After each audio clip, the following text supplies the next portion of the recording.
Hello दोस्तों, मैं advocate Ravikant Singh Delhi से। कैसे हैं आप लोग? आशा करता हूं कि आप लोग अच्छे से होंगे। अपना पूरा पूरा ख्याल रखा करें। एक बड़ा दुखद न्यूज़ सामने आया है जो कल की है। आप लोगों को भी शायद पता चला होगा। कालका जी ऑलमोस्ट अच्छा इलाका है। उसमें रेंट पे 3 फैमिली रहती थी। मदर 55-60 के करीब उम्र थी उनकी, और 2 बेटे। 32 साल का एक बेटा, एक 27 साल का। जवान बेटे अडल्ट थे एज में। जिसमें छोटा बेटा जो 27 साल का था वो यूपीएससी का तैयारी कर रहा था। रेंट पे रहते थे कालका जी में। उनके फादर एक्सपायर हो गए थे इसी साल।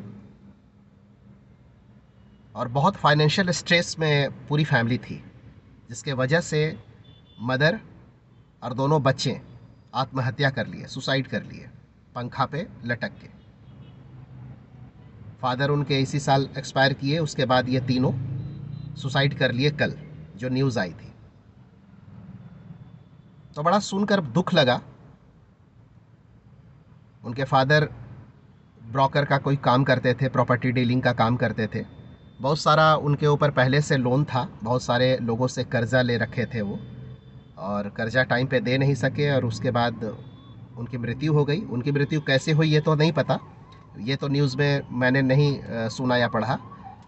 लेकिन उनकी मृत्यु हो गई इसी साल। और उसके बाद जो है फाइनेंशियल कंडीशन ठीक नहीं थी फैमिली की, जिसके वजह से उनकी माँ जो 55-60 साल की थी, एक बेटा 32 साल का और एक छोटा बेटा 27 साल का, दोनों जवान बेटे और माँ एक कमरे में एक ही पंखा में लटक कर तीनों जान दे दिए। प्रॉपर्टी रेंट पे थी, रेंट पे रहते थे वो लोग। 25,000 के लगभग महीने का किराया था, और काफ़ी महीनों से उन्होंने किराया नहीं दिया था, क्योंकि जाहिर सी बात है फाइनेंशियल इश्यूज तो थे ही उनके साथ।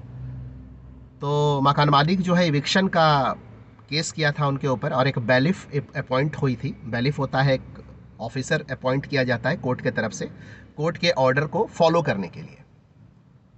तो एक बैलिफ अपॉइंट हुई थी, मतलब एक ऑफिसर आया था इविक्शन के लिए, उनको घर से निकालने के लिए और घर को कब्जा करने के लिए, कब्जा अपने पोजेशन में लेने के लिए, उनको निकालने के लिए आया था। तो बैलिफ था, और वो लोकल पुलिस को लेकर उनके दरवाजे पे गए थे।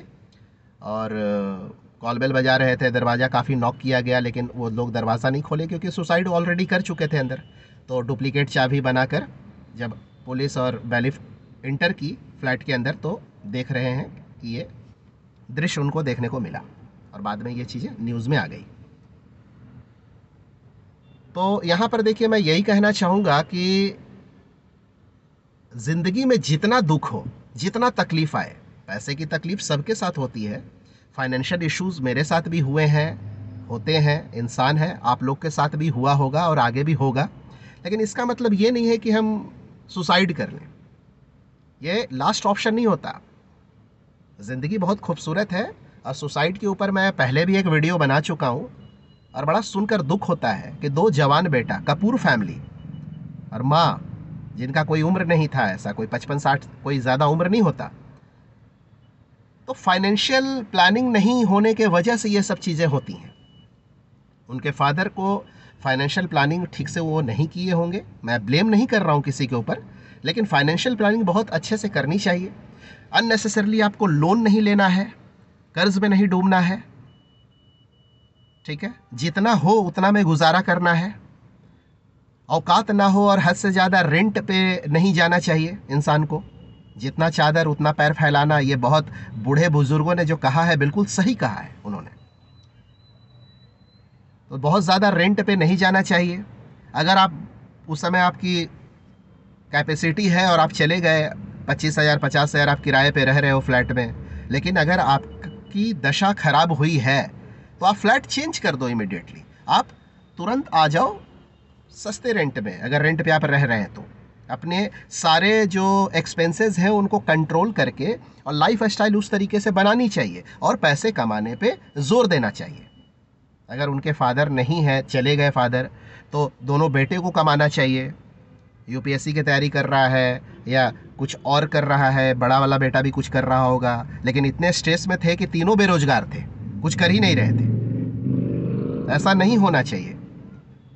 पहले तो जितना चादर है उतना पैर फैलाओ। लाइफ अगर बढ़िया पैसा कमा रहे हो आप और अच्छा से लाइफ जी रहे हो और अपने परिवार को अच्छा से रखना चाहते हो, आप रखो बिल्कुल। लेकिन अगर स्थिति खराब हो तो आप फ्लैट बदल लो।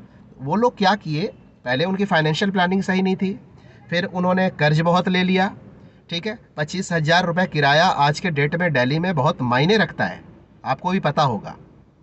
और वो उस रेंट से निकले ही नहीं, क्योंकि रेंट दे नहीं पा रहे थे, बहुत सारा रेंट पेंडिंग हो गया। अब मकान मालिक करे तो क्या करे, मकान मालिक ने इविक्शन का केस डाला उनको निकालने के लिए, कोर्ट से नोटिस आई, वो लोग नहीं हटे।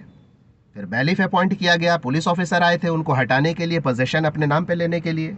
अब केस हो रखी है तो उनको इमीडिएटली खाली कर देना चाहिए। और यहाँ पे मकान मालिक को भी मैं बोलना चाहूँगा कि 1 महीना 2 महीना 3 महीना अगर किराया कोई नहीं देता है तो आप उसको प्यार से खाली करवा दो। इतना स्ट्रेस टेंशन उसके ऊपर मत दो, उनके ऊपर इतना केस मत करो। जब किसी का हस्बैंड चला गया है तो आप सह लो तकलीफ कि कोई बात नहीं, 1-2 महीने का किराया आप नहीं दे पा रहे हैं, आप प्यार से खाली करवा लीजिए, कोई दिक्कत नहीं है, ज़्यादा बिना स्ट्रेस टेंशन दिए। अगर नहीं खाली कर रहे हैं वो तो उनकी गलती है कि चलो भाई, आपको बोला जा रहा है कि चलो आपके पास पैसा नहीं है, आप फ्लैट खाली कर दीजिए, या आप अपने तरफ से जितना दिन उसको रखने देना चाहते हैं आप रखो। अगर नहीं रह रहे हैं, नहीं रख पा रहे हैं आप, तो उनको खाली करवा दीजिए और अगला को भी खाली करके सस्ता फ्लैट में चले जाना चाहिए रहने के लिए। और कमाओ, आगे बढ़ो, मरना क्या है इसमें, मरने की क्या ज़रूरत है, सुसाइड करने की क्या ज़रूरत है। 3 लोग एक साथ इतनी खूबसूरत लाइफ भगवान ने दी है, जिनका एक हाथ नहीं है, एक पैर नहीं है, आँख नहीं है, चल नहीं रहे हैं, बैठे रहते हैं, वैसे लोग भी ज़िंदगी जी रहे हैं। और ऐसे वीडियोस हम लोग देखते हैं, ऐसे ऐसे कारनामे कर रहे हैं लोग। तो ये चीज़ें नहीं होनी चाहिए। आप छोटा से छोटा काम कर लो, लेकिन मरने की ज़रूरत नहीं है। इसका सॉल्यूशन ये नहीं है कि कोई भी मतलब तकलीफ़ आई फाइनेंशियली तो हम मतलब सुसाइड कर लें पूरी फैमिली, ये गलत है। ज़िंदगी बहुत खूबसूरत है, आप रेडी पे उतर जाओ, आप ठेले